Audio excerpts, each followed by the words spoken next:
High, আমি জয়িতা আর তোমাদের সবাইকে জানাই ভেরি ভেরি গুড মর্নিং। সাইডে অনেক আওয়াজ হচ্ছে, তো একটু অ্যাডজাস্ট করে নিও, ঠিক আছে? কারণ আমি আজ দোকানে বসে ভয়েস ওভার দিচ্ছি। আমি বাড়িতে একটু সময় পাইনি, কাল শরীরটা খুব খারাপ লাগছিলো বলে তাড়াতাড়ি ঘুমিয়ে পড়েছিলাম।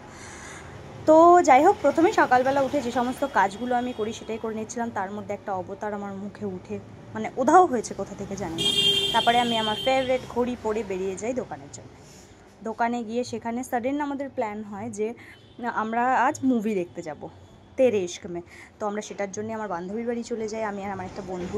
তারপর সেখানে খাওয়া দাওয়া করে আমরা বেরিয়ে যাই আমাদের চুচুড়া মলে, মল হল যাই বলবে একসাথেই আছে ওখানে, যাই হোক। তারপরে আমরা বইটা দেখি, আর বইটা জাস্ট দারুণ ছিল। হ্যাঁ, ওই কি সাইয়ারার মতন ওরকম নয় যে কান্না করে দেবে। আমার তো সাইয়ারাটা বেশ ভালো লেগেছে, কিন্তু কান্নার কোনো ব্যাপার নেই। বাট এই মুভিটাতে একটু ইমোশনাল হয়ে গেছিলাম আর কি। ওই যাই হোক, তোমাদের লাস্টের কিছু সিন আমি শোনাচ্ছি, তো তোমরা মন দিয়ে শোনো।